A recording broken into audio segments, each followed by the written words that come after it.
Hello and welcome to the last Cadillac video that I'm doing. This is what I'm calling the Supercut.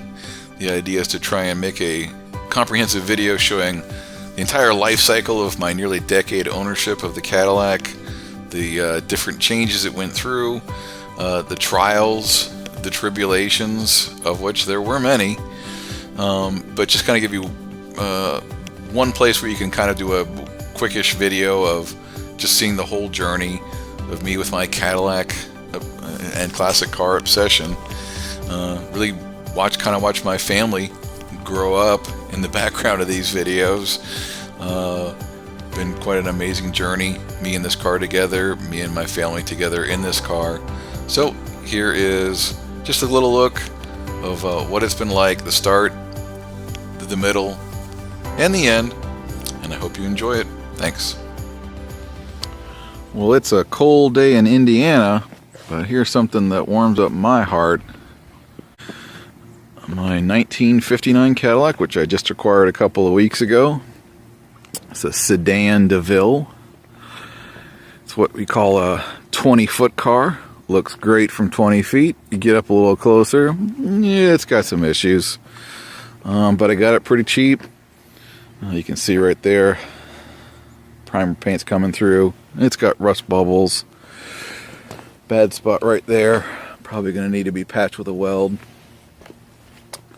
Broken driver's side window. You can see the paint on the top there is... It's running pretty good. Going to get all fixed up mechanically here. And then maybe in the spring, get it bodywork done, stripped down, repainted. Love that black. Although I'm thinking about having the top painted white. You see that two-tone effect on a lot of these with the reds and the blues and the greens. Not so much with the blacks, but boy, am I crazy? I think that would just look beautiful with a white top. Always love these. Just such a beautiful, iconic shape. All that chrome. And of course, the tail fins. That's what everybody remembers about the 59 Cadillacs, was those tail fins. Well, in my last video, I said I would be trying to make more videos, and here it is 4 months later. Unfortunately, the car has actually been in the shop that entire time. Bunch of stuff that had to be worked out that I mentioned in my last video, exhaust, leak, all sorts of problems with the carb and choke and fuel line, and all that had to be repaired and replaced or swapped out. Just got back from the transmission shop. They fixed a leak, some bad U-joints, pulled the drive shaft, yada yada yada. But she is back, at least for a little while. Got some electrical work I need to get done, instrumentation in the dash. One of the power windows not working, and then we'll probably see about going to the body shop sometime. Talking about making it pretty again. Well, prettier. But thought maybe we'd go for a little starving ride here.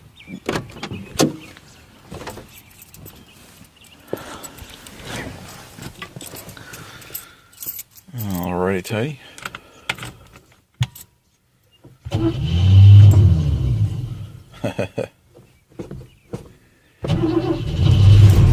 There we go. After I just bragging about how nice it was running. But if you remember from the last video, that exhaust leak was really giving it a poppy note, and so much sludge at the bottom of the carb and blah. But take a listen. Running a little better now. I'm actually shooting this here at work during a break in the rain. Car was in the shop for a long time again. Working on the power windows. Made some progress, but got one still here that I'm missing some hardware for. You can probably see it's a little off kilter. Did get the broken window fixed, as you can see. Managed to track down a correct color and size window. So I'm taking it in now. It's going in to get a rebuild of the brake booster. Had to track down a kit for that. And I'm going to go ahead and put a new, well, not me, the guys at the shop are going to put in a new gas tank and fuel sending unit. I just figured that old gas tank is probably just full of crap. Rather than trying to clean it out, the old one, it's not too expensive to get a new one, so I just went ahead and ordered one of those. Short version is, you know, when you get involved in restoring or fixing up an old classic car, that there are just 8.5 million details that you have to run down, things that crop up that you didn't think was ever going to be an issue, and it is. Occasionally things that you thought were going to be a big issue end up being not that big a deal. That happens a bit less. So I thought I'd kind of just talk about, you know, what's been going on with this car now. I've owned it for 9 months, if you can believe it. Actually had it in my possession maybe five or 6 weeks of that. It's been going from shop to shop with different things being done. So the other thing that I've been working on, I keep saying I've been working on, Pat and a couple of other guys who worked on the car, they're the ones that are doing the work. I just write the checks, is getting to the electrical stuff, specifically with the instruments and controls here up front. As you can see, we have pulled the dashboard, and we also pulled the instrument cluster, and just very few of the instruments were working. The speedometer worked, but it fluctuated wildly like a metronome, up and down, even as you were maintaining a constant speed. And had no working odometer, no working gas gauge, which that's a little scary when you don't know how far you've gone and you don't know how much gas you've got left. You kind of just have to take a wild guess and fill her up before you run out of gas. A few other things working in terms of the gauges, you know, like the oil warning light and like that, but no turn signals, not much of anything. It is January in Indiana, a time when classic cars usually go sleepy time until spring. Roads and conditions not really being favorable, but one is perking back to life after being away for, gosh, I think it was 4 months this time. If you can believe it. Was at the electrical shop, got a whole bunch of stuff done, made a ton of progress, but also a few nagging issues that I've just not been able to solve, and I just thought I'd update you. So we'll go for a little ride-eco. So I'm trying to focus on the positive, in that I probably got about 80% of electrical work that I wanted done. So a lot of progress in terms of making the car drivable, safe. I mentioned the instrument panel was rebuilt, and so very happy that I now have a working speedometer, a working temperature gauge, a working odometer, working fuel gauge, and all the lights, and not sure if it'll show up here, but dash lights as well. Probably working for the first time in 30 years for all I know. New one that I ran into since the last time we talked was the wiper motor was just, you know, gone. And again, can't just go buy a new one. So they worked on that, and we have one working wiper. The problem being that the one over here, the linkage, some of the hardware in there is corroded. I attempted to find some new parts, and this is something unfortunately I've run into several times now, where I go and instructed to go find a part, and I go hunt down a part. People tell me this is the right part, and then it's not the right part. Getting ready to go pick up my eldest from school here, so I got the car seat in there. Hope it'll be a nice little surprise. Here's some of the various parts that I've bought, none of which are good, so don't know what I'm doing with those. Other one is dome light. Got the old dome light working. I had to replace these switches here, I think on 3 out of the 4 doors. Oh, I should mention, here's my dashboard that I had redone. Looks really nice until you get to right there. I did not have it recovered. Having a dash recovered is crazy expensive. So what I did was I had a guy fix the cracks, and he told me it would probably re-crack again, and it did while it was still out of the car. And I took it back to him, and he was nice enough to redo it again, no charge, all looking beautiful. And I put a sign on it. I taped it to it when I took it to the shop. I said, please be very careful with this. And I don't know if they just weren't careful or it's just, we could see. So we've got one crack and the perfect, I mean, otherwise it looks great. Really happy with it, but I'm not really sure what to do about that. And that's kind of where I'm at with the car right now. Hello again. It's been another 4 months. And the car's been in that shop all that time, I'm afraid. Have made a lot of progress this time, including a few things that I was beginning to think they would never get fixed. Let's start off with this one. That's right, 2 working windshield wipers, and my goodness, what it took to get those fixed. Also, this horrible window. Look at that. We had to basically fabricate all the interior stuff ourselves, and there it is. It's working. Big old depression. Yep. Had the front seat restuffed and new springs put in. Also, they worked on the power track. It's working somewhat. You can see it's going some ways, but not others. So again, something else is going to have to be addressed that was supposed to be completely fixed, and it's not quite. Boy, the car's, I think, been outside almost all this time, and you can see the deterioration in the paint and stuff just in that time. Like, gosh, look at all that oxidization on the front bumper. That was not there when I bought this car 1.5 years ago. Hi, thought I'd just show you where the Cadillac resides when it's not outside being worked on or going for a cruise. Here in a garage, which these old cars barely fit here in a standard modern garage. But I don't think when they were building these houses, and I think this house was built in 2000, they were planning on cars that were almost 20 feet long. But yeah, you can see that's my standard garage setup. Just gotta cram everything in here. And kids' toys, they just go wherever they go. But I've actually had the Cadillac for a month now, which is the longest I've had it since I bought it.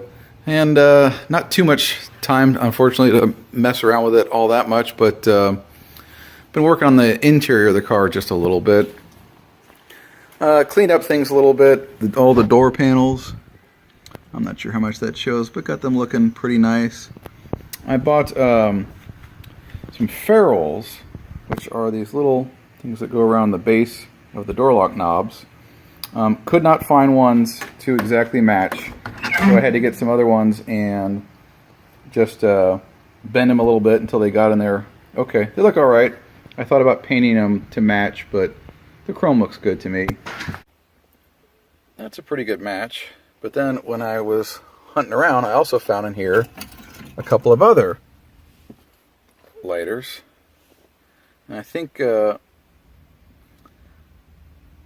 were either 6-volt or 12-volt back then. I don't smoke. I don't think these actually even work. I think only one of the 4 actually works in terms of heating up the heating element. I just didn't like having those empty slots in the back, so I got a couple more pretty cheap. And one more piece, kind of interesting. People have maybe seen in some of my earlier driving videos, I had that big crack in my steering wheel. And I cleaned the steering wheel up as best I could.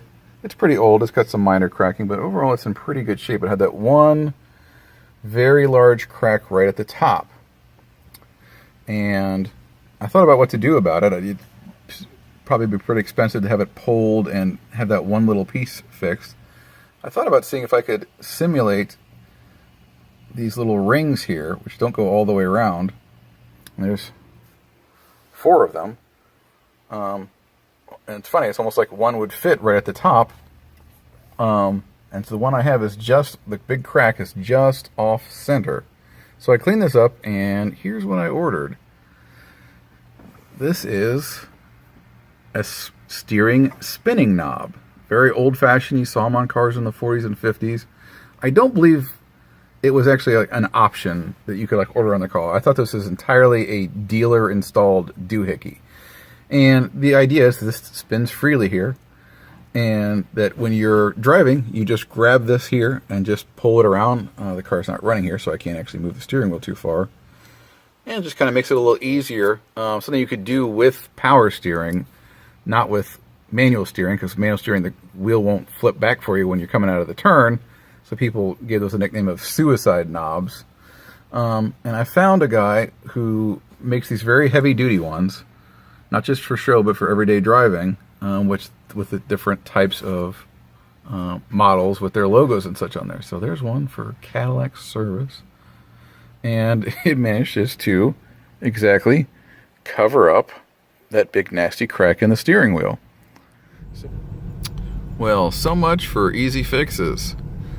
If you may remember from my last video, I got this steering wheel spinner to try and hide that crack, and I've just gotten the car back from the shop for the umpteenth time now.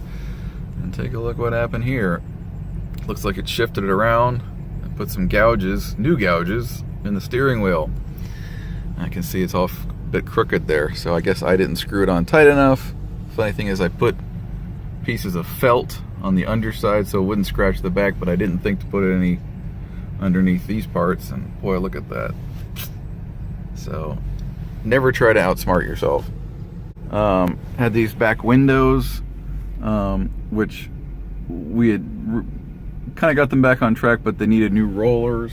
Let's try those out. That one looks good. And over here. All right, 4 working windows for I think the first time. Got the power seat switch switched out, put a new switch in. So we've got everything working now. Up, down, tilt, you name it. Front tilt, back tilt. Actually, I think that's straight up and down. Wowee wow. And boy, the biggest thing that I ended up fixing was the thing that I thought was already fixed, which was how the car was running and driving, which was, so you may remember, I keep having this issue of the car stalling out on me to and from the shop. Well, it did it again, taking it to the shop after my last video, to the point I could not get it restarted, and they had to come give me a tow. And long story short, what was going on was the choke was stuck in full open, so the car was essentially flooding itself all the time. And that just presented a whole bunch of other problems, which was, we found out that this car has the right carburetor, but it had the wrong upper and bottom halves. Apparently during that time there was 2 different halves, and they didn't quite match up from other years. And long story short, I had the wrong, well, either the wrong bottom half or the wrong top half, and we had to go find some old guy, retired guy on the west side. Had the carb for like a month, promising to turn it around, and finally did. So we got the once again rebuilt carb going in there, and as you can maybe hear, it's running really good. So hopefully that issue, my theory last time about that it was the water in the gas tank, turned out to be completely bunk. But and while they were doing that, I'd had a persistent oil leak, and they pulled the valve covers, which weren't on properly because the guy I bought it from had put on, he said, new valve cover gaskets, but what the mechanic actually did was put in silicone. And so they had to get rid of that, and also grind out the corner of the valve cover to make it fit properly. And here she is back again. So I guess you could say I made a lot of progress this time, but again, weirdly, it was refixing things that had been fixed but not had been fixed right. And as I've said before in these other videos, it always seems like it's 2 steps forward, 1 step back. I mentioned the those gouges in the steering wheel, which I'm not too happy about. But may have noticed when I made my first pass here, a little something missing from the hood. Oops, yeah, where's my emblem? Nobody knows. Whether it, again, you can see a little bit of old silicone there, so this thing maybe was not bolted properly. And just fell off, or the car was at the shop for a couple of months, so maybe someone just decided that, hey, I'd like to go get me a Cadillac V emblem from the front. So talked to the shop owner. He was very apologetic and promised to replace it for me. Yeah, I guess that's what it is with these old cars. It's just, you know, frustrations upon frustrations, and you fix frustrations, and then you get new frustrations to replace them. But the overall arc, oh, also got my gear shifter back there. I don't know if you saw that. So it was out of the car, then it was in the car, then it was out of the car, then they lost it, then they found it. I don't know if you saw, I actually repainted the top of it with some white there to make it stand out a little more. So I'm back to having a working gear shift pointer again.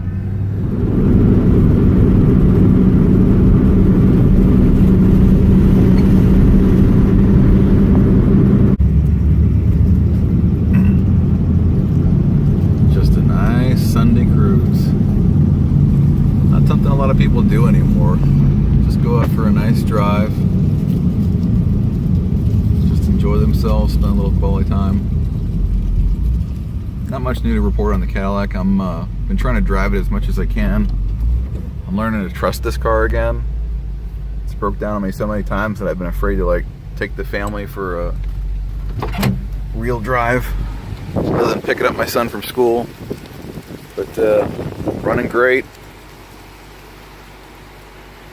Haven't really done much. The only thing I've really done to the car is I really cleaned the upholstery, the carpet, the seats, really got them vacuumed, and probably, gosh, the first time in who knows how long. Looking pretty good. Got some rips in the seat here from when they weren't there from before, but I think when I had the upholstery pulled and had the front seat restuffed, those turned up, so I'm gonna have those addressed. But boy, what fun. It has been 7 months since I made a video on the Cadillac, and the reason is because it has been 7 months since I had the car. You remember my last video was the nice cruise that I did, and I think at the end of it I said I'm learning to trust this car again. Well, here's the story. Literally 2 minutes after I finished making that, I got home, car stalled out on me, couldn't start it again. Back to the shop it goes. All the different work that I've had put into the fuel system, the carburetor, God knows what. Long story short, it turned out it was the fuel pump. It was working, but just barely enough to get a little trickle of gas into the carb. And then we just did a whole another round of things. The bunch of stuff, I've honestly lost track of it. I also had fun pushing the car into the garage when it was stalled out. And I actually rubbed the side of the garage door and displaced this piece of chrome here, so it was sticking out 2.5 feet past the end of the car. That was a low point in the Cadillac project for me, let me tell you. Which is, take a look at my steering wheel. Oh, I better back up some. Yeah, that's the same one. Believe it or not, they were able to fix that crack and also the gouges that I managed to put into it. Look at that. I can't even, and paint it, I can't even see the imperfection. There was that 1/2 inch gap there at the top of the steering wheel before. It's gone. You may have noticed something else. That's right. You're looking at an intact horn ring. Such a long story of how that happened. I didn't want to shell out $1,000 or more for a repop horn ring. I had half, found a guy in Germany who sold me another scrap half, figured they could weld it together. If you're thinking that you can weld together a 59 Cadillac horn ring, don't even try it. That's actually after I was already deep into the project. What people told me is, don't even try that. It's not going to happen. It's not going to work. Well, it does work, but it took literally 3 months. 3 months this horn ring was at the trim shop. And it looks great. I did not have it re-chromed. The shop actually just... it looked decent enough, I thought, the pieces, but the problem is when they're doing that sort of high-end welding where they're literally like building a structure to keep things back in place, they had to do an copper acid dip or something like that. I'm not a welder. I don't know what that means. Suffice it to say that the entire thing was dipped and did not even look like shiny metal anymore. It looked like copper, or like a... They told me it looked like the Statue of Liberty after it had in need of a cleaning. So rather than take it back to those seams, it's not so much that I didn't want to pay for a re-chroming, it's that I didn't want to take it back to those schmucks who had it for 3 months. So this is actually a painted horn ring. Maybe you're appalled at that, especially after everything I went through, but guess what? I think the final effect is it looks great. The other big thing that we did during this round was the heater. You remember the... had to get a new heater control there, and a whole bunch of stuff which I don't even remember. I've got the receipts for it. They had to rebuild the heater box, I think is what they called it, and all that crazy stuff. I don't even know why I did that. God, it was so much money to have that done, but guess what? I do have a working heater now, but we'll just show you real quick this. I don't know if you probably just hear that, but yes, that's right. Warm defroster air coming out.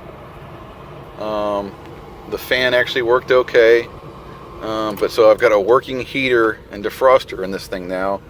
I'm not really sure what these ventilation things do, if they actually... But I really want to have a working horn. That was kind of my goal, was to have a nice looking steering wheel and horn ring, but also a working horn. And long story short, is with all the welding they've had to do on this thing to build it back up and make it as a sustainable piece. They stress tested it and everything to make sure that it's strong. It's making contact with the steering wheel, and long story short, it's not going to be possible to hook up the horn wiring and all that stuff because it's already closing the circuit and the horn would just sound all the time. So they're talking about maybe rigging up an alternate horn system. I don't know. We were both at the point where it was just like we didn't want to deal with it anymore. We just said, let's stick a pin in it, not worry about the horn for a while, because my God, it's mid-June and I want to drive this car because it's been gone since winter. Downside, so I'm really happy with the work on the steering wheel. And it was actually less money than they originally estimated, so I'm pretty happy about how things turned out. Less happy about the fact that it's quite obvious that this car has been sitting outside most of the time that it was gone. Look at that ridiculous amount of oxidization on my chrome. Look at that. That was not there. I mean, here's this one thing I showed in a previous video. Look at that. That's horrible. I'm going to have a talk to them about the next time this car goes back to them that A, let's not do it for 7 months, and B, you need to park this inside because, granted, this chrome has already, had some pitting and things like that, but that looks nasty. And yeah, I know, most of that will just come right off. I can wash it and get some chrome polish. I've got some in the house, and I'm sure 98% of that will come right off, but still, it bothers the hell out of me to see the exterior of my car degraded so much while mechanical issues are being worked on. Front was the worst, and again, you remember all that nasty oxidization showing through, just gross. Again, this is not show car quality chrome, but in just a few hours, the worst spot over here. Doesn't look too bad from far away. You get up close again, this is probably some of the worst pitting in the chrome right there, but my God, at least it's not orangey brown. And to do this, I just use the old trick of aluminum foil. As you get that nice and wet, keep it sloppy wet all the time, and just keep scrubbing, scrubbing, scrubbing. There's some kind of a chemical reaction that happens with the chrome that gets the rust off pretty well. I mean, plenty of elbow grease. I mean, this is probably a total of about 2.5 to 3 hours of scrubbing and polishing. Did the front and back, some of the side pieces, and then the front just now. And because the aluminum foil is softer than chrome, you don't have to worry about scratching it. Whereas people try and use like a Brillo pad, which is steel wool, you can scratch the chrome. And then finishing up with just some over-the-counter chrome polish. Not expensive. I mean, I think that bottle was like $3, and I'm not even halfway through it. Well, it's a sunny day in Indiana, and a good day to get the Cadillac back from the shop. Yes, that's right, it was back in the shop again, but this time for just a little over a week, which maybe its shortest stay in the car shop ever. Had a little fun. One of the things I've been chasing on this car has been the brake system. I had the brake booster rebuilt by the seller when I got it, and it was still losing vacuum.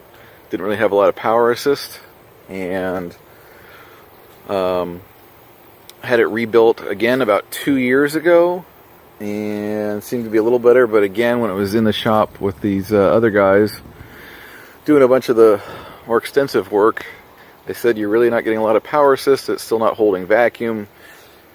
And I called that guy who rebuilt it for me, and he doesn't actually work for the shop. He was just sort of a guy they brought in to do it. And basically he's busy, and he said he's not going to take a look at it again. So I figured, okay, I'll just take it back to the guys down south who've been doing such good work with it. And literally the day I was on the phone with the guy who rebuilt it, I was driving my kids home from summer camp. Had my mother-in-law in the passenger seat. She had driven one of these, her mother's car, back in 1959. And happy little family. And coming home, brakes went out on me completely. Lost all brake pressure. Brake pedal went straight to the floor. Nothing. Needless to say, it was pretty scary. It actually happened. You can see through those trees there, right over there, the entrance to my subdivision. And we took that corner at about 25 miles an hour. Luckily, these cars are so wide and heavy and low that there wasn't much chance of flipping. But finally had to make a decision of what to do, which, as far as I could see, I had two choices. I had not tested out the emergency brake, or parking brake, if you will. Been on my to-do list, just because if you ever had old cars, like on my Mustang, the parking brake if you try and push it down, it won't come back up. A lot of common thing that happen with old cars is the parking brake, emergency brake, will get stuck, and then you can't get it back out. So it was on my to-do list, pretty low priority item, but suddenly became a very high priority item. So my choices were to do that, or put the gear shift up into park and turn my transmission into junk.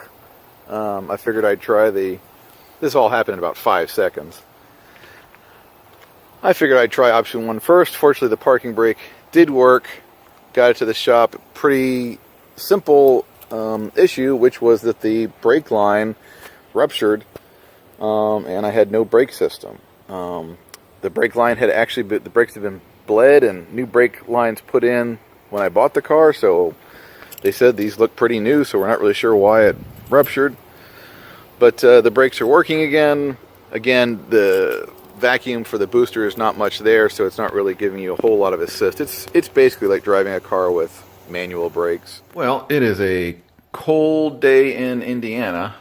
It's 7 degrees. When I woke up this morning, we had a big snowstorm. So I thought I'd try and see about starting up my old cars.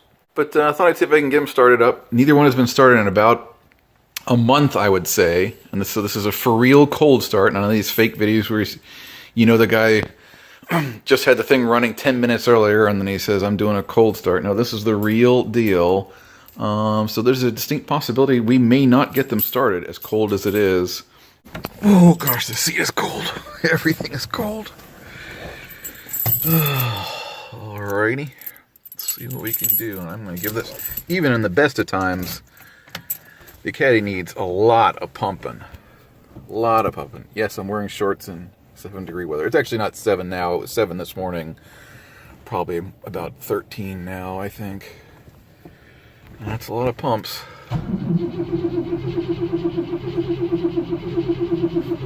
Definitely needs more. Again, we may very well fail here, fail to pop these boys off. It is pretty cold. What do you know? Look at that. She's gonna go though. Let's hope we don't flood it now. Look at this, I'm not even touching the gas here. The Mustang, I will tell you, I had the carb redone along with the engine last year, so it's very finicky starting. You have to usually give it gas to keep it going, even with the choke on. But the Cadillac usually not. Once it needs a ton of pumping, but once it's going, it'll pretty much always keep going. So the fact that I only had one stall out here on the Caddy, I think is pretty impressive.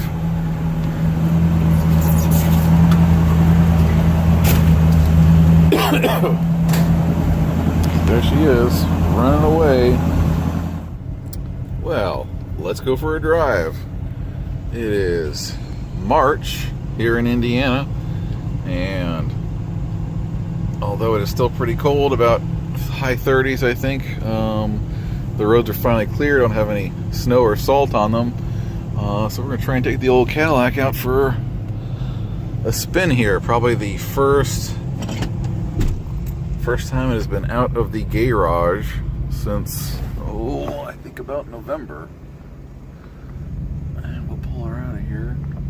Getting this car in and out of the garage is a not indelicate operation. Cars that are almost 20 feet long, not being designed for the modern garage.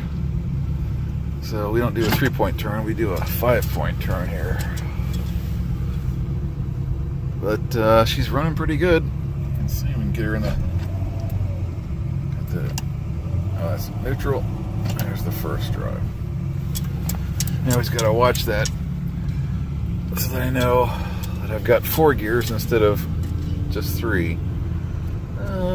Which way are we going? Look, kids in the neighborhood out doing stuff for the first time in a while. Geez, aren't you cold, kid? Man, like I said, it is not exactly toasty out yet, even though it's sunny. For really the first time.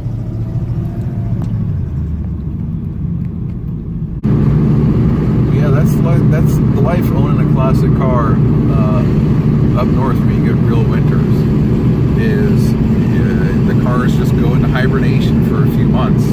Where, I mean, yeah, you can take it out on the road if you really want to, but it's not advisable. The snows, the cars slip around in the snow with all that rear power.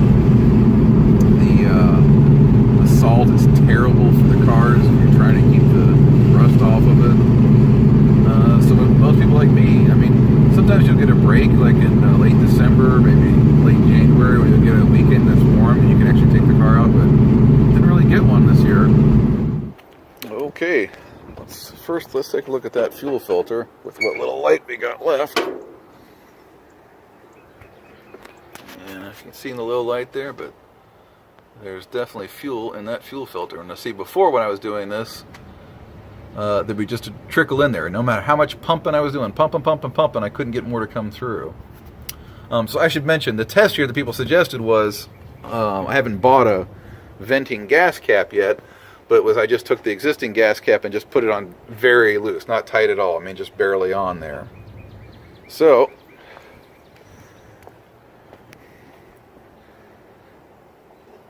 I think we may have solved our issue.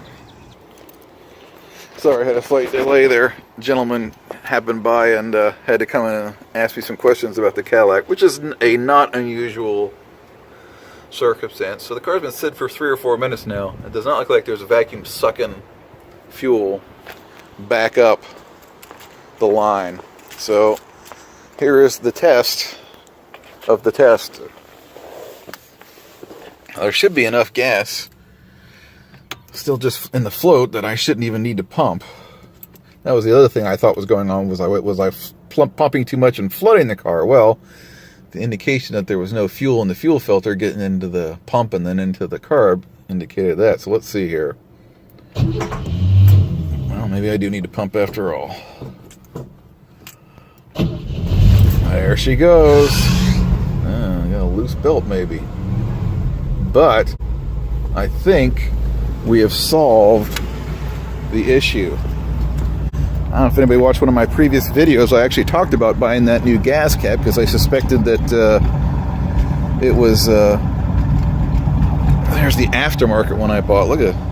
Well, that's just for like 2 years ago. Look how nastily pitted it is just from that amount of time. But that is not a venting gas cap. But I think that's our issue. So I'm going to spend about 15 bucks on a venting gas cap, and I think my Cadillac Stalin issue is going to be over. Alright, that's the way it is with classic cars. Sometimes it's a great big expensive issue, and sometimes it's a $15 gas cap. Well, hello again. We're back with the Cadillac. And if you saw my last video where I was talking about the issue with the car not restarting, and I thought it was a gas cap issue that was not venting properly, yeah, that was all BS. That was not what was going on at all. Cars just come back from the shop. The issue actually was, at some point early on when I had the car, we had completely redone the gas line from we'd done the whole gas sending unit, new gas tank, and all new gas line from the back of the car to the front. However, we routed the gas line incorrectly. It was going over the top of the engine. And so what was happening was, even though it wasn't really, I guess it was a sort of a variation of vapor lock, was the gas line was getting heated up as you drove the car, and then when you try and start it, it was just, it was too hot in there. It was turning to gas. So we have rerouted the line underneath the engine as it's supposed to be. And we also did a bunch of other things to the car. We replaced or rebuilt the starter, which I kind of knew that was going south. It would make a lot of those sounds when you tried to start it. So we have a redone starter, and we also addressed some oil leaks that have been coming out the bottom of the car. So oil pan, I think also near the lifters. And so supposedly they had this up on the rack for a few days and put a sheet underneath it just to look for drips, and supposedly it was bone dry. So we shall see. So I'm trying to think what the total time was here that the car was at the shop. I want to say it was about 2.5 months, which is probably about my average, maybe even a little bit below average. I'll say one thing about this car is I've never had an issue with the cooling system. It's pretty rare. I mean, so here it is, middle of or beginning of August, nice and hot. You can see my temperature gauge there. It rarely, I can only remember one time where it even got up to halfway on the temperature gauge there. And the temperature gauge does work when I had the my instrument panel completely rebuilt, so all my gauges work. The car runs really cool. I mean, I'm surprised. It's not an AC car, so it doesn't have a fan shroud to give it that extra bit of suck power. Yeah, I have to say that's one thing with this car I've never had to worry about like I did with my Mustang was running hot. Well, the basketball hoops are frosted over in Indiana. Another cold, cold winter day. So, good time for a cold start of the old 59 Cadillac. Haven't had her running for, probably a couple of weeks now. Which means during that time things tend to get built up and kids throw their stuff. There are balloon swords on here. Oh boy. We'll move the old protector out of the way so kids don't slam their doors into the caddy. Which I know people say your caddy has tons of dings and paint chips, and why would you care about another? But hey, protect what you got while you can. Still don't know what the timetable for, well, we're actually going to go for a ride at the gym this morning. So let's start off with, we'll take the old wallet and hide it here in the Cadillac trunk with various parts and stuff. This also will soon be the hiding places for all the kids' Christmas presents. Look at all that room. Good spot. So we'll see how she does starting this morning. It's about 19 degrees, so not super cold like my last cold start video that I did, but still pretty darn cold. And I still had the heater on from last time. So let's give her, I don't know, set the choke. I don't know, let's give her good 10 pumps, something like that. And I lost count. Let's see. So normally you probably see me crank about 4 or 5 seconds, and then I stop, pump some more, and so on and so on. Well, last I found, if I just keep letting her crank, it'll turn over. So let's see. I mean, 10, 12 seconds, which seems way too long, but there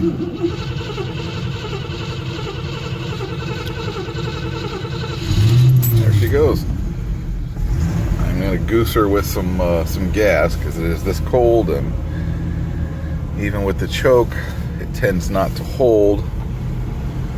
I can feel it pretty rough. So we're gonna let this sucker have a good 10 minutes or so.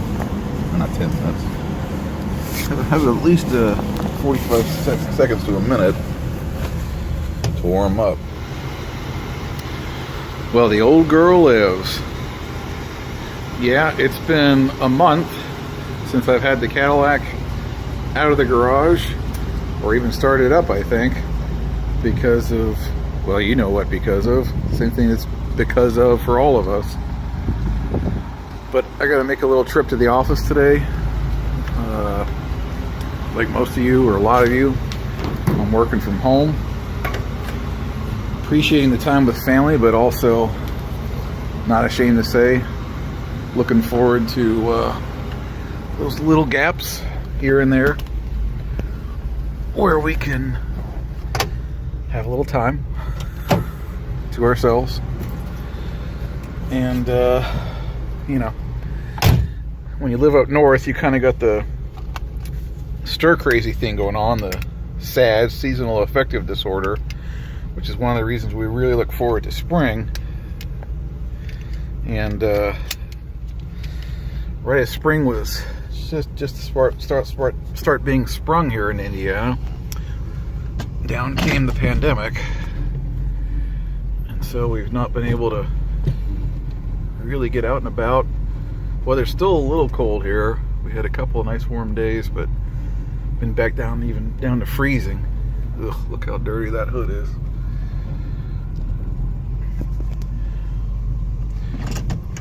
And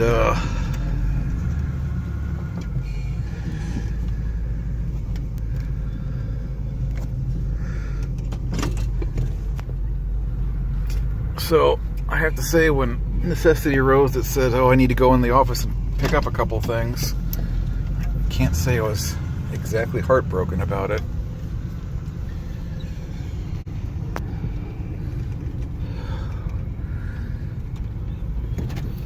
It's funny, you know, owning a classic car is just like any other little piece of life.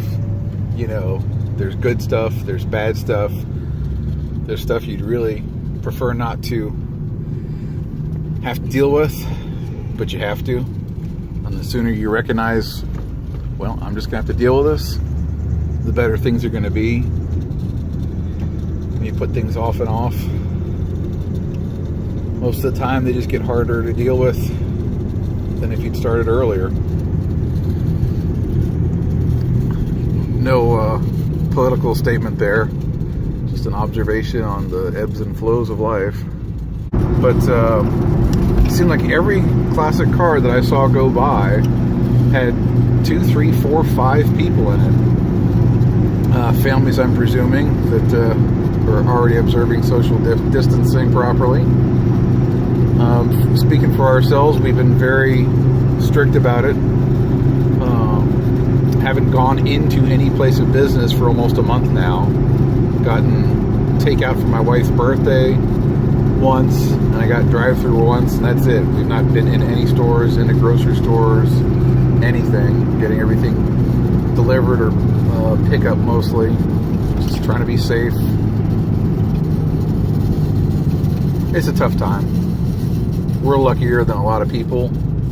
We're both still working full-time. In fact, we're busier than ever. The kids are still doing the distance learning from home, which has been pretty up and down.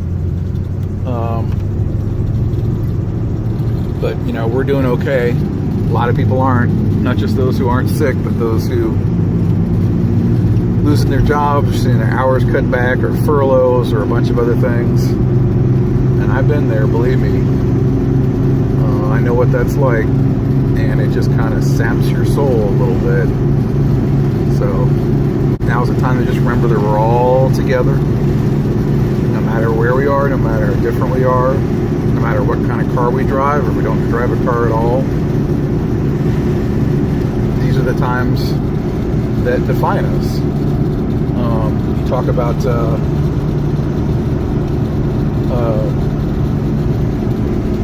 times you remember 20, 30, 40 years later. Now is that time. This is the times that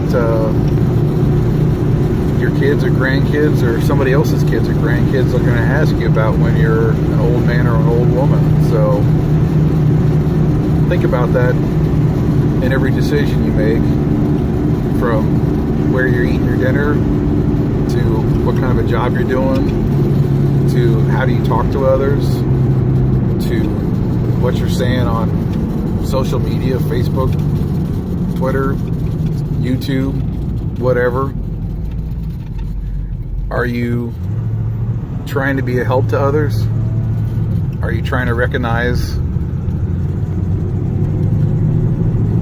how we're all the same in a lot of ways? And even the ways that we're not the same is something to be celebrated and happy about, and not something to shout and gnash your teeth and say nasty things, write nasty things, leave nasty comments on posts. What's the point? What does it get you? So time to pull the baby out and give it its first wash of the year. Looking pretty good, you know, for what it is. As far as I know, this is original paint on the car, original chrome, original everything. Survivor car, as they like to say. So everything you see is as it was 60 years ago, just with added time. I did take the time to do something I think I said in a previous video I would never do, which is, remember all this popcorn holes I had on the paint on the top, and now I'd sort of experimentally covered up a few of them with just enamel paint. I went ahead and did the rest of them. Not all of them, I think probably 95% of them. It still looks pretty crappy. But I don't know, I just kind of got tired of that look of the, you can still see a few small ones here I didn't do, of that primer showing through. At least I think it's the original primer. I just don't like the way that looked. But still probably, you know, I doubt this year, maybe next year, to get the paint done on this car. Time and money, all those sorts of things. But, you know, it's, as people like to say about their car, it's a 10-foot car. This is more of a 20-foot car. So I'm going to get about, 20 feet away. You'd probably be walking by, see it, and say, man, that looks pretty damn good. 10 feet, oh, you're like, oh, yeah, this, that. That's missing. This is gone. Rust along the runners. Everything else, but we'll get there someday. Right now I'm just enjoying it the way it is. Driving pretty well. I've still got some kind of a vacuum leak in the intake, so it runs a little rough when you first start it. But moving along, shining her up. Maybe a cruise tonight. October in the Indianapolis area. And needless to say, it's a time of lots of colors, beautiful things going on, including driving around in a 1959 Cadillac. In this case today, our trip is actually to take it to the shop. It's the first time I've had it in the shop this year. Nothing really major going on, just I've had transmission fluid leak. I've actually had it repaired once before. It was the dipstick itself was, I can't remember if it had to be replaced or welded, but whatever it is, it seems to have sprung again. So just getting a constant drip, drip, drip. I've only actually had to put more fluid in it once, so it's not obviously a huge amount. But it's time to go ahead and get it done. I've got taken a day off on a Friday, so I figured I'd take a drive, look at some of the fall colors, see the old girl away, hopefully for just a few days. This should be. Also got some kind of a vacuum leak going on, I think in the intake carb, I don't know. When you start it up first thing, the choke, it's rough. I actually have to give it gas to keep it going when you first start it.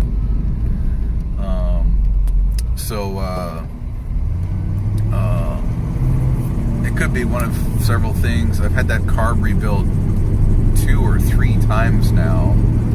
The persistent problem was with the choke getting stuck. But this seems like it's something else. I can actually hear a whistle when you start it up, like a whistle or a moan.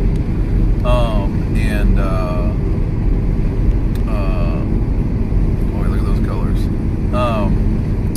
And so it's obviously losing vacuum somewhere. So might see if they can take a look at that too. It's funny, when you get to be an old car guy, you kind of end up finding all the old car mechanics in town.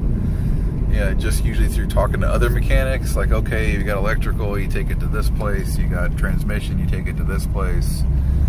You want an engine rebuild, you go to these guys. If you want upholstery, you go to these guys.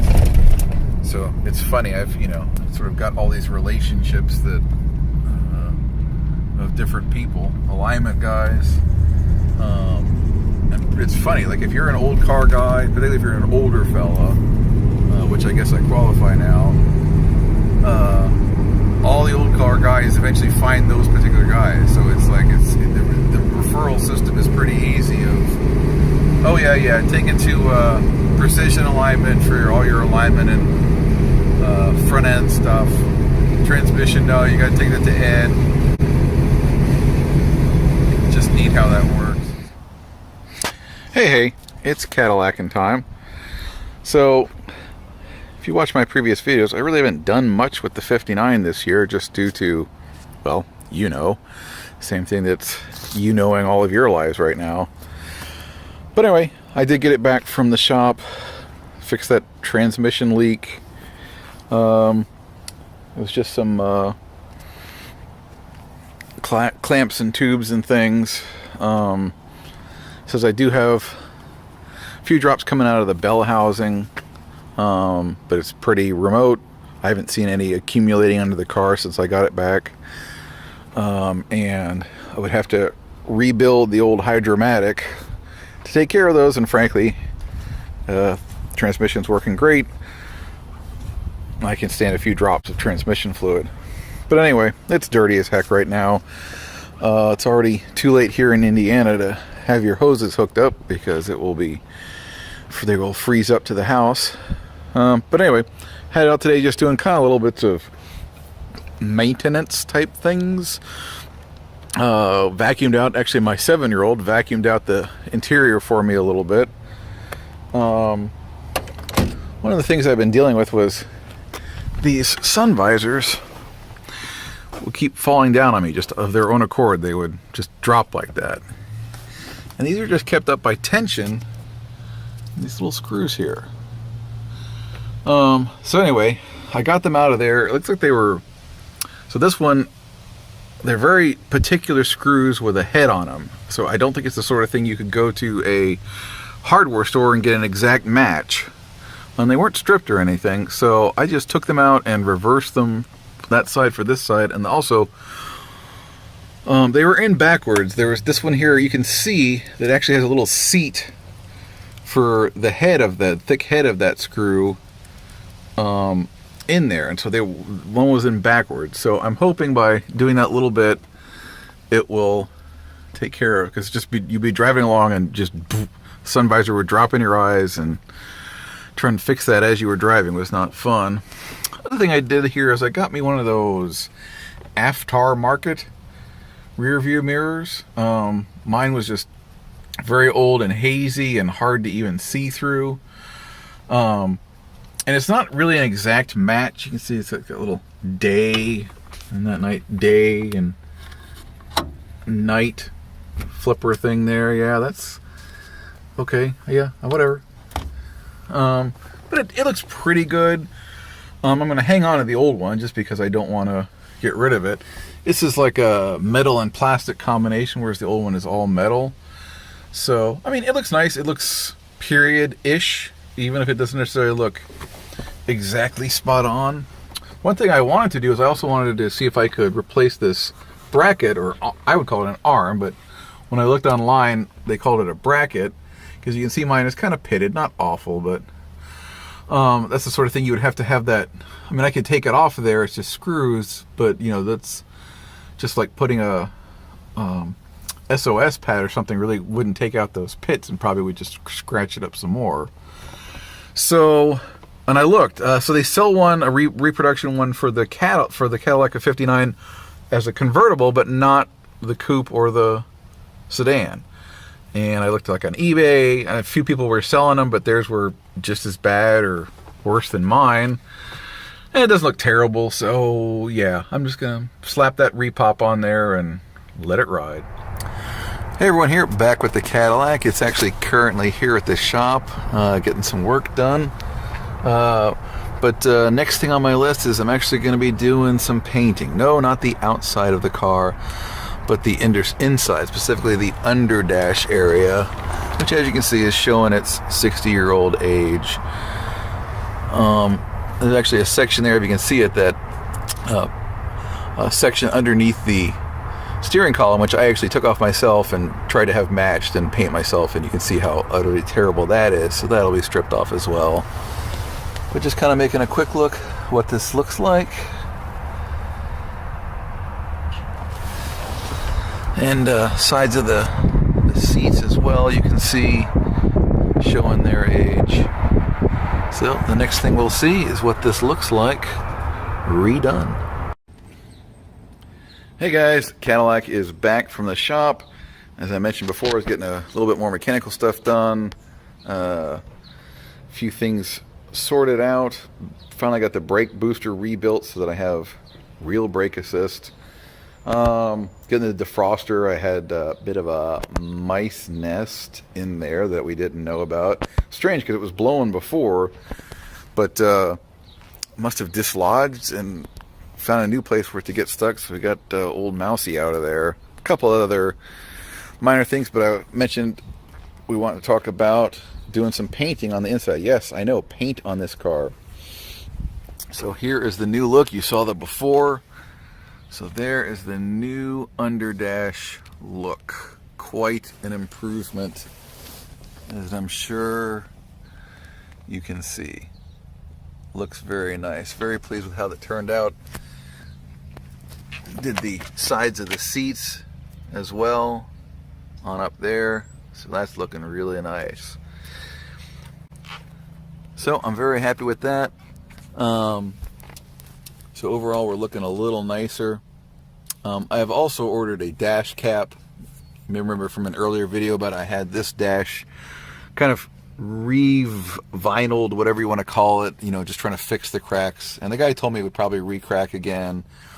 And it did, and he fixed it again for free, but then it's re-cracked again, and, you know, it's just not going to hold. So I went ahead and ordered one of those dash caps. They're not terribly expensive. I'll have to paint it myself, but I guess that'll be okay. I've got that on my Mustang as well. And we kind of ended up this weird thing where this is really a black dash, where I'm not sure if it had faded with time or whatever, but really it looked black when I got the car. You could kind of see a little bit of blue in here, but this way I'll be able to go ahead and paint it to match, because I do have matching paint, which is what the guys used. There it is. I actually bought this 4 years ago almost, if you can believe it. 3.5 or so. It tells you how long, but I sent the guys the body code, and I also took off a small panel on the front there. So Tucson Turquoise is the name of that color. That exactly matches the original. So, and it wasn't terribly expensive for that stuff. And I've got a bunch left over, as you can see. Well, next day, as promised, here are the new Coker white walls on there. It looks like they got pretty dirty. I don't know if they did that while they were, was it fingerprints while they were balancing them or what? But yeah, it's like the first thing I get to do is clean up my brand new tires. Maybe I'll do another shot after I've done that, so you can see what they look like prettified. But yeah, I looked at a few other, like I said, there aren't a whole lot of options for the wide white walls like that anymore. Coker's kind of really the main one. I saw there's another brand called American Classics. I also found another brand that's called Cali Tires, like from California. Those you actually have to pre-order them, wait a few weeks. So this seemed like the best option. The price, there was some differential, a little cheaper to go with those other options, but Coker's kind of the game for the white walls these days. But boy, it is spendy. If you want to know what $1,000 in tires looks like, there it is. Alright, there's a better look at the dubs. All nice and cleaned up. I have to say they do look pretty sharp. Still not terribly happy about having them all smudged up and nasty looking after they put them on. I mean, it seems pretty obvious that you would clean those up for the customer, I guess. At least it does to me. But anyway, so a little sooner than I was hoping to, but there are the new dubs. Oh, I got a new piece of decoration. Check this out. The lip of the fender there, that apparently was mostly just Bondo, decided to come off. I had no idea that was like that. I knew both sides had that corner that was going to need to be replaced, but that one actually was the better looking one of the two. So I'm not sure what I'm going to do with that in the meantime. See, that one there you can see is going as well. Oh well. Here is that dashboard cap that I talked about. As you can see, it's molded specifically to the shape for the 59 Cadillac. You can get these, seems like, in various forms, although the one I got is from AccuForm. This seems to be the one that is most popular and appreciated for quality. You can see it looks very good. I mean, this is obviously a plastic, although it has the look and feel of the exterior of the dash.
So anyway, that was the dashboard experience, and I hope you enjoyed it. Thanks.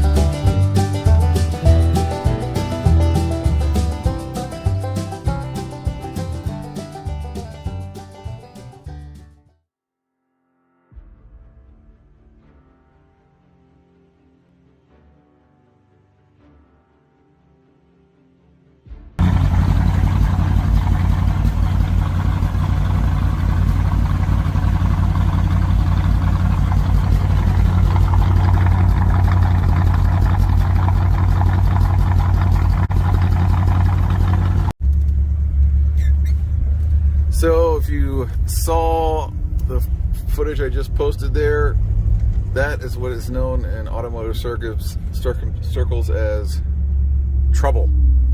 I actually noticed this right before the Christmas break. We were going to go be traveling for the holidays, and I went to drive the car and could not get it to shift above second gear.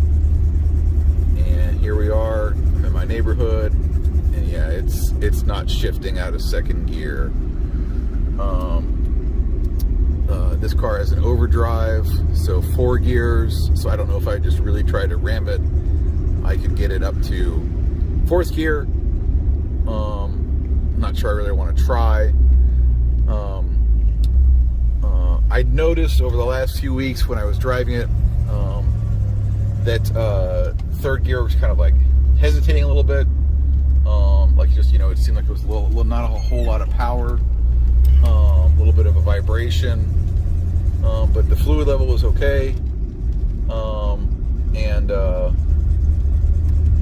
yeah, it's hesitating now even in second gear. So I'm gonna shut this down real quick, and the old girl is obviously in for some major work. Unfortunately, this is just part of owning old cars, is things break down. And you get to shell out a whole bunch of money for it, and it looks like time is up for this girl. I was hoping that the engine and tranny on this car, the drivetrain, would be in good enough shape that it would at least last me for a few years while I was working on the body work, but it looks like that is not to be.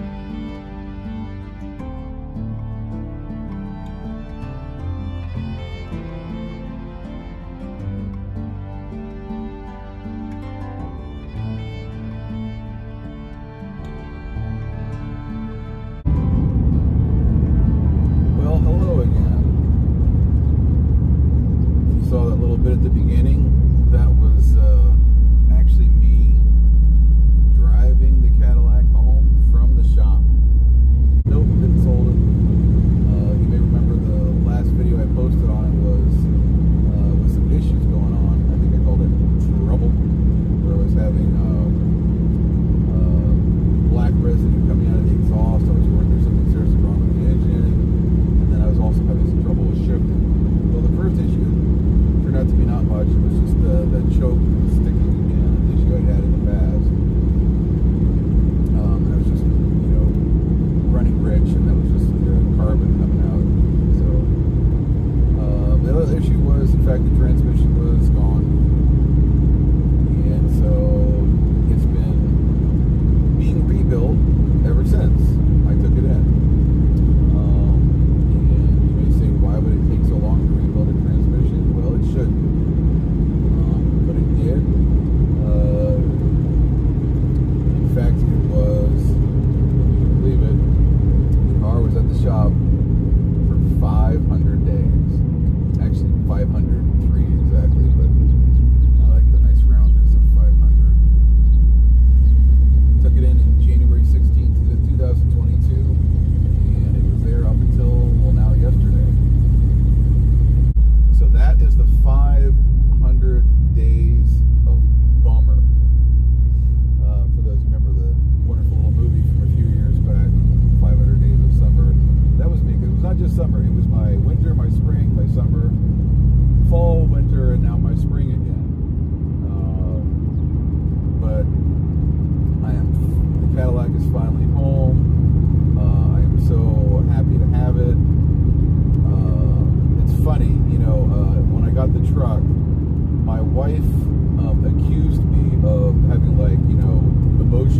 withdrawal from the Cadillac, and I just you know, like I needed to like put my energy and time and money into something else. And I don't know. I don't. She's not a psychiatrist, but I don't think she's wrong. At least not 100%.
And there's the somewhat cleaner Cadillac. Boy, was it filthy. Cameron and Joel helped out. Thanks, guys. The hood still is pretty. Just too much gunk on there that got baked into the paint, but we'll see what we can do about it. But oh boy, howdy, does it feel better not having it so filthy. My gosh.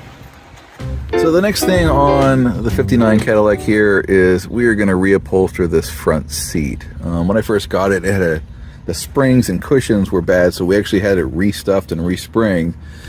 But the condition of the seat continued to worsen, I think in part because of having that work done. You can see we got a lot of little tears here in the front seat. Some in the leather, excuse me, not leather, that's vinyl over there. Some more on the other side. And it's, you know, it's just, I mean, it's 60 years old. So we're gonna hopefully get that taken care of.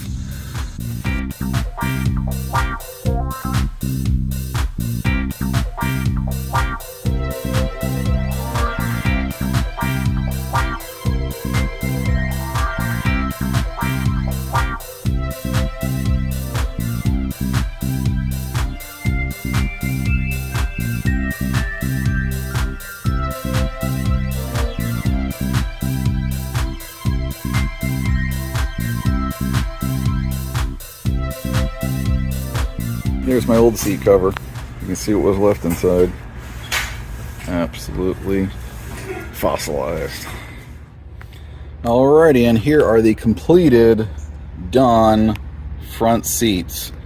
So wow, quite a journey from where we started to where we got now. So these seats were restuffed and new springs put in about 7 years ago. New seat belts put in. Then we had the side trim repainted. You probably saw that in a previous video. Boy, let's give you a nice little shot here. Boy, doesn't that look good. Doesn't that look nice? Woo. Time for another update on the Cadillac. I know it seemed like it was all blue skies and sailing, clear sailing. I got it back from the shop after that transmission rebuild from hell. I think the cleanup video was the last one of these I showed. Maybe it was the new seats video, but just continued to have issues with it. This is definitely my problem child car. So since then, it has been back to the transmission shop not once, but twice for continued leaking. We were really having an issue with it coming up through the dipstick, but he really says he thinks he's got it licked now. And the other fun thing was, while he was there, he said, "Hey, your water cooler is blown. A water pump is blown." So I had to go scrounge up a water pump.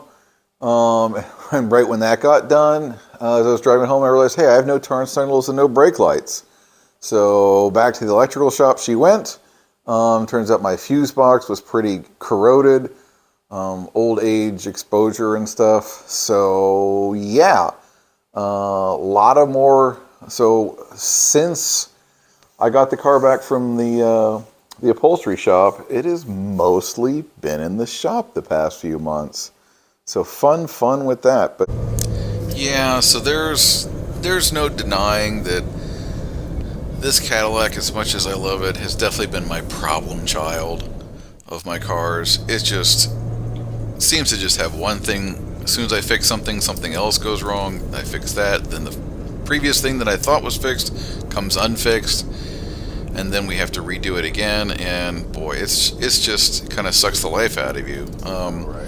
So I've had this car I just celebrated my 8th anniversary of buying it last week. 8 years. And I was telling the statistic to somebody, and it's not an exaggeration. Of that 8 years, it has probably spent 5.5 to 6 of those years in shops. Which is to say, it was not in my possession. It was somewhere else being fixed, or waiting to be fixed, or trying to be fixed. And yeah, that will take some stuff out of you over time. I've actually had to have it in my possession for more than it seems like a minute and a half.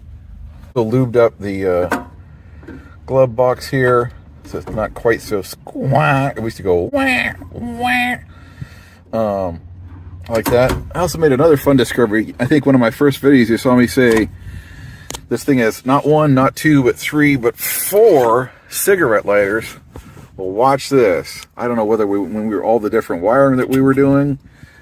There's 1. There's 2. There's 3. There's 4. Patience. That's right. All 4 cigarette lighters work. So you hear the one behind me go. Is that crazy? All 4 of those work. Oh, here you go. That one too. I don't know if you heard it, but it actually lights up the brightest of them. Oops, I might have not pushed it down all the way. Well, trust me, it does go. Oh, there she is. But nobody in my family smokes. Not too many people smoke anymore, but fun with the Cadillac. One more quick thing. I did figure out that my trunk key, in fact, does lock the glove box. Yay! Quick update on the transmission. This is actually an older piece of video I meant to include before. This is not the current leaking situation. This was sort of in the middle. I do think we've got it licked. I was getting a little bit of moisture coming out of the dipstick, but it was, I think, just an excess. It was overfilled. I have not had any the last few times I've driven it, so hopefully the transmission issue is finally done. Things that are not where they should be. I've had a heck of a time with this piece of metal here that keeps falling off of the door, and you might not even be able to tell just because looking right there, it doesn't look like anything's missing. What this is actually is a interior drip rail. The idea is, if you can see this, that fits up under into here, and that little has a little notch down in there, so basically make a rail. The idea being that any rain that gets past the window frame will come into there, and then, as you can see, this is slanted downward, and it will end up over here and actually go into that little depression there, which actually goes down into the window, and so then it would go down through the door and drain normally, just like rainwater on the outside. And this thing has come off several times. The shop supposedly put it on for me. I think at this point it's actually been stepped on, so it's not quite true straight anymore. But yeah, really, really annoying. So you can see what it looks like properly installed here on the other side, where it forms this inside drip rail, and then it ends up right there, draining into that little compartment. Neat. I think I've got it in there. It is far from perfect. You can see I'm bowing out quite a bit here. Unfortunately, I think that's just because that thing got bent from having been out and probably got stepped on and stuff from sitting in the back of the seat, which is where it was for probably about a year. I've got this part in here the way it's supposed to be, so as you can tell, but so that last bit there sits in that, so that actually keeps that end up, so that should stay, although that gap is not great. I suppose if I really want to fix it better than that, I'm going to have to pull that thing out again after the trouble of getting it in and bend on it a little bit, which I don't think I'm going to do. So I think that's going to be the way it is. I think it's going to be functional. It seems like it's stuck in there pretty good.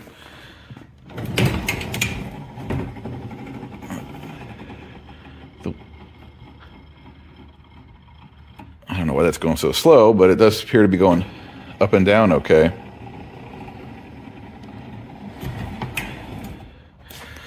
So hopefully we have finally gotten this addressed. Let's give her a close. All right, fingers crossed. Well, the mystery of the slow rolling down windows is solved. Yep, battery was old. It was right at 5 years, so not super antiquated, but about the worst thing you do for a battery is just have it sit without ever cranking, and of course that's what happened while the transmission was being done. So this is why you don't drive classic cars in the winter up north. Oh boy, yeah, I just got the Caddy back from the shop on the south side of Indianapolis here, and look at all the salt just from driving it home. I think it also sat outside the shop a little bit. Yeah, that is the not good stuff. That salt just plays hell with this old metal. So I will, even though it's, as you can see, pretty cold out, I will have to see about at least doing like a quick wipe off of this with just like wet a sponge with some soap, because whoo. But she's driving real well. Yeah, just watch out for that dirty stuff. So this was the biggest issue that the Cadillac was back in the shop for, was, if you remember from my trouble video from, gosh, almost a couple of years ago now, I had that issue of the choke was just stuck. It just did not want to kick off. I would drive it on the highway and it would still be on. I could like rev it up and get it to knock off, but then as soon as I gave it more throttle, it would come back on. So as you can see here, we have running really nice and purdy and smooth in idle with the choke off. You may remember, if you've been following this channel a lot, and thank you for doing so, is that somewhere, I don't know, 3 or 4 years ago, I talked about the instrument cluster and how I had it rebuilt, but it was flaking off some paint, and they called me up and said, would you like us to paint it? And they quoted me a price to do it, which was double the cost of rebuilding it. I don't think I spoke the numbers last time, but it was $250 to rebuild it, and they wanted another $250 to repaint it, which I thought was ridiculous, just to paint something.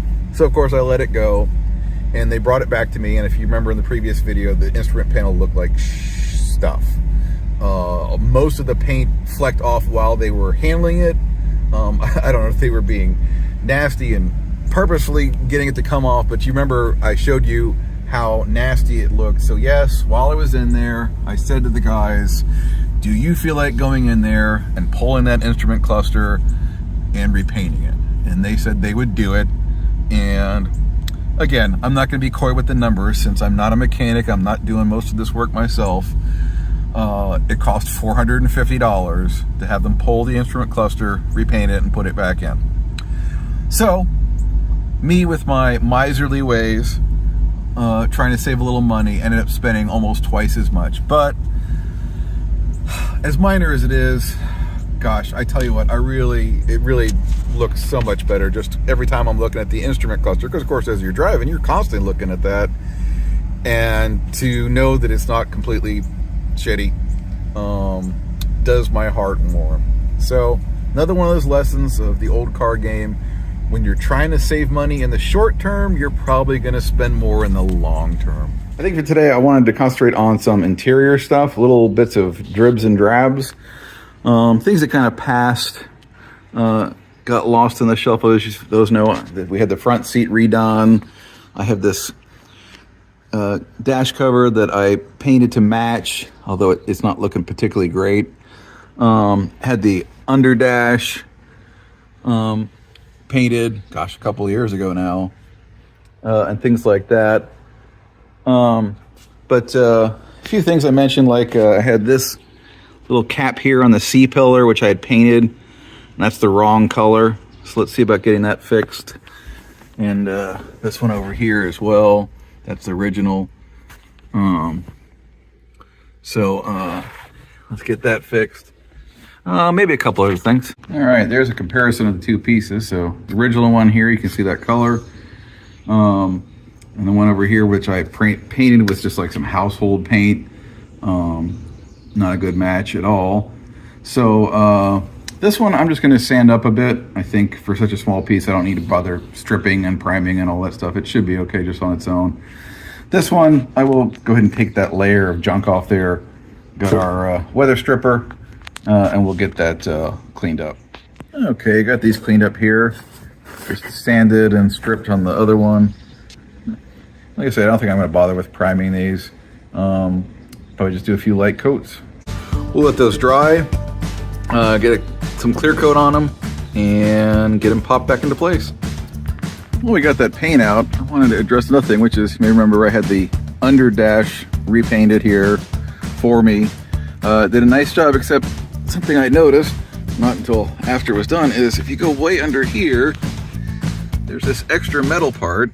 I think that's part of the heating system that they did not paint. I don't know why they just missed it or whatever, but I'm just gonna give that a quick sand and spray just so it matches.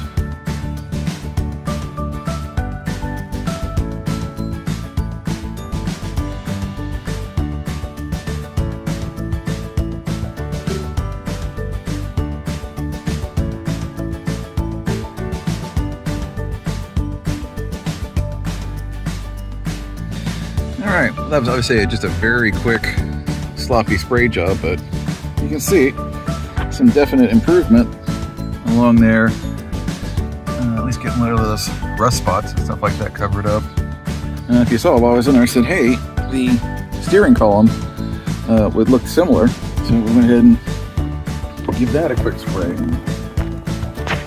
Granted, this is stuff that nobody will see who isn't got their head under the dash, probably doing electrical work or whatever, but it pleases me to know that it looks good. Looks good there, but the center cap here and everything is good. Did notice one thing is, you know, you've got some icky old paint here on this inner spoke. So let's do something about that too while we're here. All right, we did go ahead and mask that off. Got a coat on there of Rust-Oleum. Let that set for a few hours. See what we got. All right, and there are those completed repainted C-pillar caps. See the color match is spot on. This one over here, looking real good.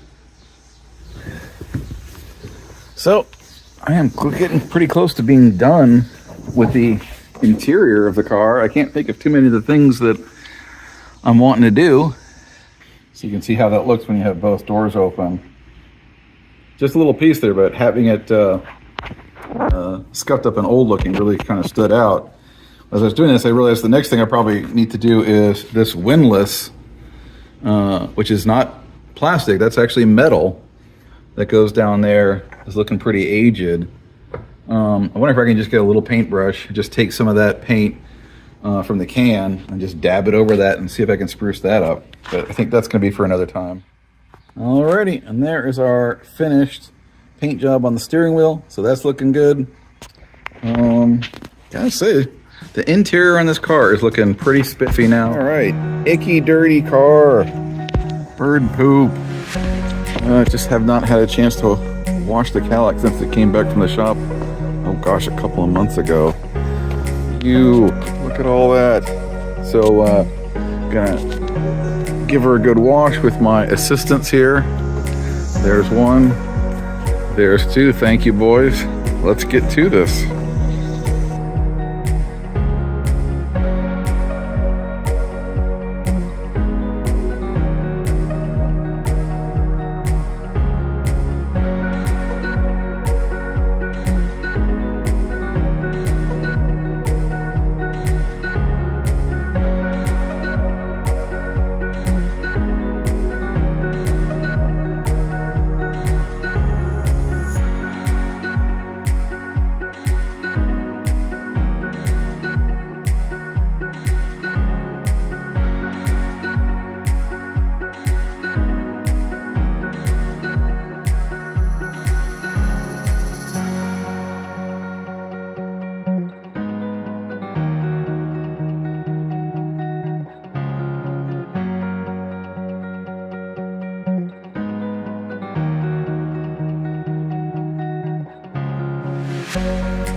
Alright, now to get the oxidization off of the chrome, most people tend to reach for a Brillo pad, which you really shouldn't do. What you really want is, because that's steel wool, steel is harder than chrome and so will scratch it. What you want is this, aluminum wool.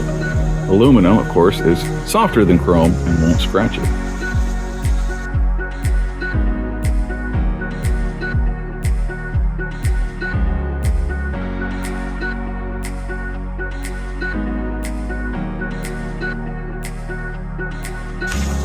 Alright, well, I was going to go ahead and do the aluminum wool treatment. I figured I might as well go ahead and do some chrome polish on these. My chrome polish is ancient and probably should be replaced, but just give you a nice before and after, I guess.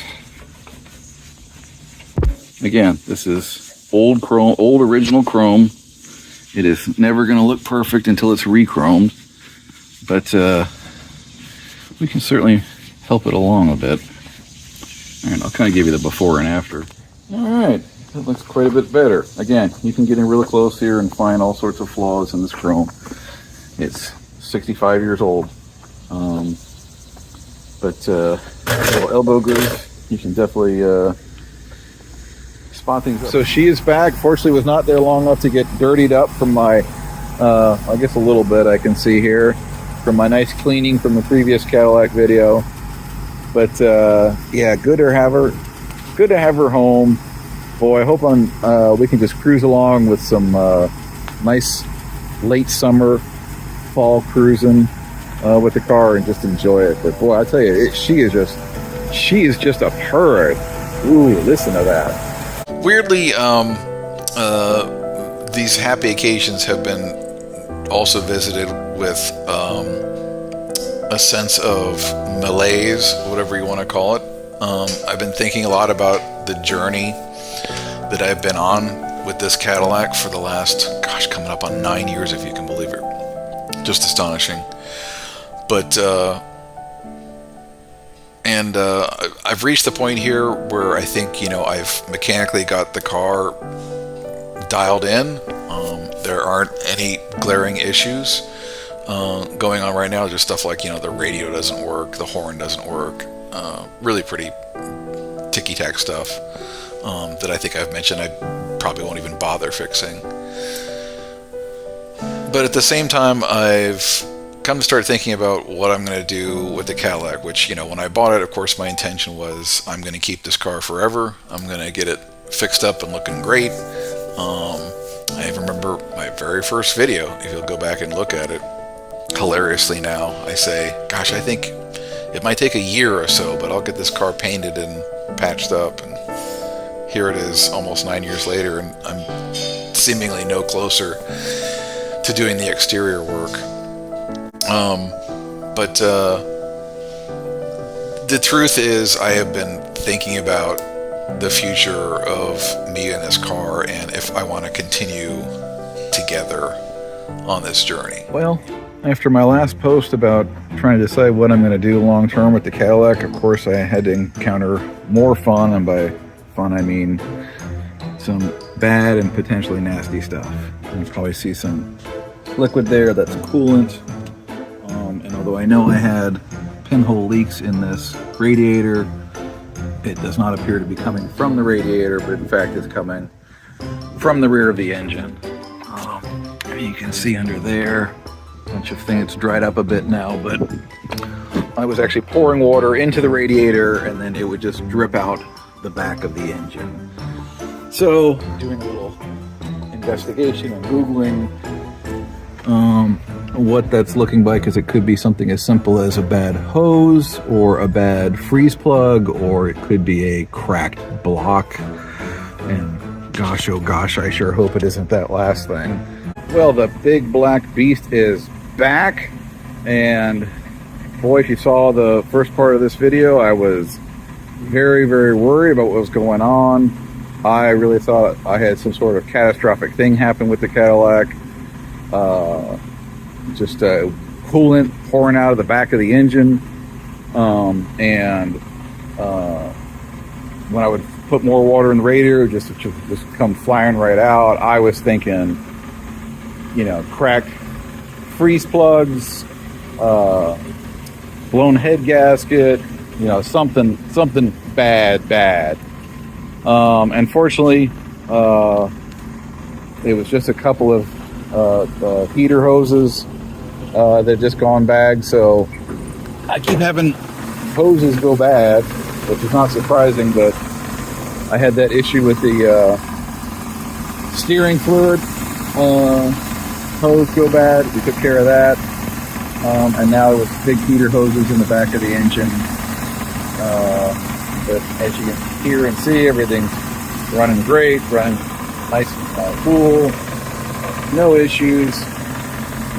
Gosh, I sure really hope that I am good with mechanical fixes on this car for a while. It's between the engine on the truck and she's sitting over there.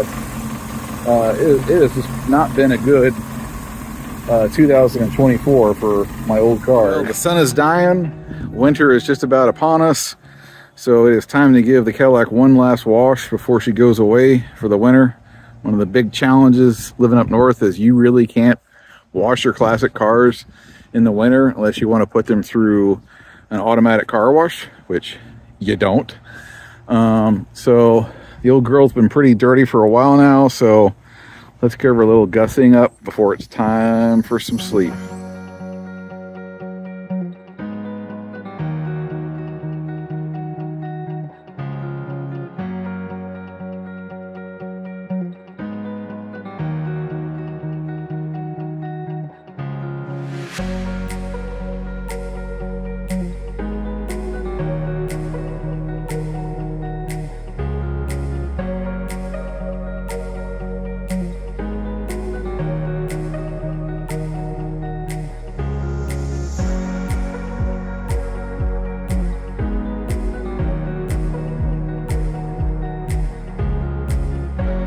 All right, and there she is, looking so pretty in the gloaming.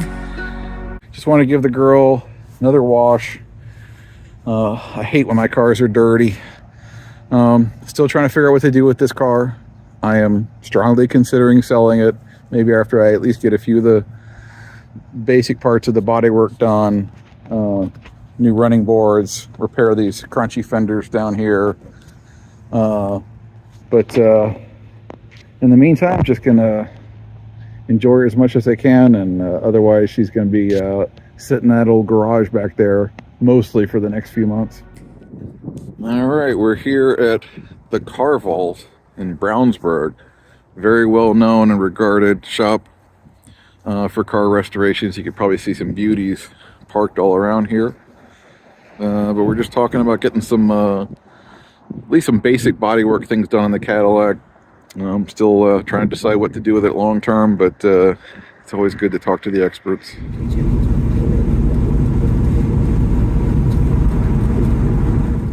All right, we're back home again. Long trip, actually. We had to head out to Brownsburg there for that trip, and believe it or not, I think that's the longest trip I've ever actually taken with the Cadillac in one shot. It's probably about 65, 70 miles altogether. Yeah, going to see the expert, get some advice about what I want to do with this car. It's kind of seeming to me that I really need to get at least some of the body work done. Get some of this trashy area here fixed before trying to sell it. Yeah, that was quite a cruise. Funny, I got the car up. I was driving on the interstate in a 55-mile-an-hour zone, and I was like, I kept going too fast. I was getting up to like 75. I think I even topped over 80 a couple times, and I was like, oh, too fast. I need to slow down. Very interesting.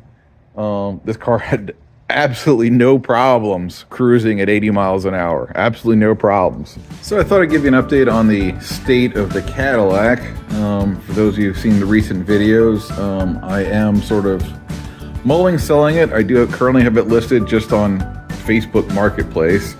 And people saw the previous Cadillac videos. I took it to a resto shop in the general area to see about doing some repairs of some of the badly rusted areas here on the rocker and quarter panel.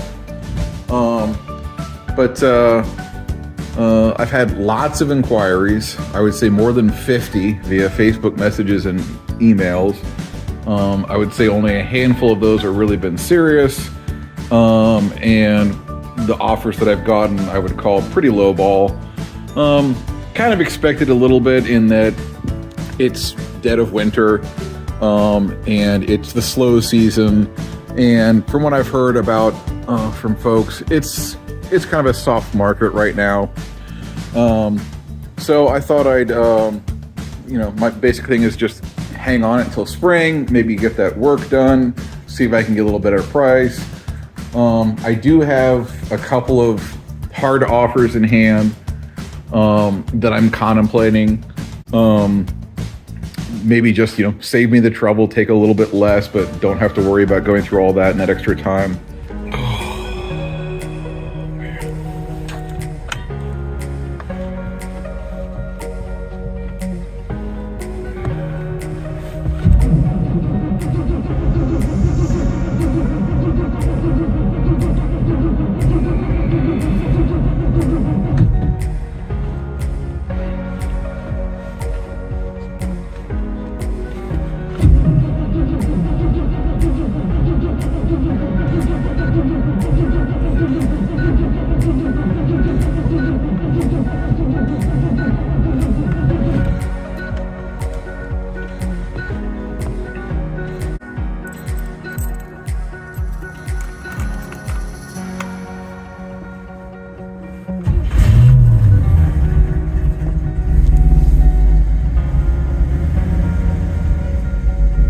had a little bit of a hiccup with the Cadillac here, and that had some sparking from my battery cable. Looking a little unsafe, so we went ahead and put on some all new stuff for that, electrical there. And while I was there, my mechanic noticed that I was getting a little bit of leakage from the under the valve covers. I still don't know. I'm pretty sure this engine has probably been rebuilt at some point, but given the age of whatever it was since then, you probably still see a little residual right in there. But had him go ahead and put new valve cover gaskets on it, just to take care of that. That's the sort of thing where it's like, if I am trying to sell this car, you should take care of little stuff like that. Because I don't know about you, but I hate when I'm looking at car ads and it's the people list, well, it's got this and this and this, but they're all easy fixes. And my attitude with that is, well, if it's an easy fix, then why don't you just fix it before you sell it? Because it kind of says something about the seller that they won't take care of the easy stuff. Does that mean they're also ignoring the hard stuff? If you're watching it, it means that I have in fact sold the '59 Cadillac. Yeah, hard to believe for me too. I've had it up kind of soft for sale just listed it on Facebook Marketplace. I didn't put it on any of the other, more professional type sites like Bring a Trailer or such. I just kind of wanted to see what the market was, and ended up keeping it pretty much the whole winter. And now winter is officially done. It's still pretty cold here in Indiana, but buds on the trees and flowers coming up, so it's starting to feel like spring. But yeah, just thought I'd talk a little bit about it. Was not expecting to sell this car. Was not expecting ever to sell this car. I'm the sort of guy that when I buy a classic car, I'm intending to keep it forever. And here I am with this Cadillac. It's funny, if you want to go back to the beginning of this playlist and play #1 video, I still laugh at it, where I talk about in that video of like, yeah, maybe in a year or so I'll get the paint and body done on this car. Well, here it is, 9.5 years later. That's how long I've owned the Cadillac, 9.5 years. Still haven't gotten, well, let's put it this way. I got to the point where I was ready to do the paint and body. I had the money saved up. I'd scoped out a couple or three good body shops, well regarded around here in the Indianapolis area. And I kind of reached that point mentally, fiscally, like, okay, I'm ready. And then I suddenly thought about it from an emotional standpoint and was like, you know what? I don't think I want to keep this car. I don't think I want to keep this car forever. Once I reached that kind of realization where I admitted that to myself, that, hey, I don't really want to keep this car forever, then it became a matter of, well, why am I keeping the car? And why would I pay, $25,000, $30,000 for a good exterior resto, bodywork, paint, get some of the chrome redone, and, get it up to that next level, that, like, maybe not quite, show car level, certainly not like concours level, but a really, really nice car that I would take to shows and things like that. Well, guess what? I already take this car to shows, and I already enjoy it. And it already gets lots of thumbs up and attention, and people love looking at it. Even with the rusty rockers, even with the chrome pitted in places, it's still a great looking car. It's so much fun to drive. And the thing is, once you have made the emotional decision of, I don't want to keep this car, then it becomes more of a mental dollars calculation. People ask me like, well, now that you're selling, that means that like you failed or you gave up, whatever. I don't know, I guess you can say that if you want. The truth is, things change. Things change in life, in your situation. And I don't regret buying this car. I don't regret owning this car. I don't even regret all the money I've dumped into this car. I learned a lot. I was able to go on this journey with the car. Really enjoy driving it. This is going to be, well, I guess other than when the gentleman who's buying it test drive it. It'll be my last cruise in it. So just taking to enjoy it a little bit, reflecting. And what do I have at the end of this journey with this car? I have appreciation. I have love. I still love these cars. They're amazing cars. The engineering on them, it was so ahead of its time in 1959. So, regrets, I have none. Love in my heart, very much so. We'll be sad to see this car go, but everything in life has a beginning, a middle, and an end. And this is the end of this car and I journeying together.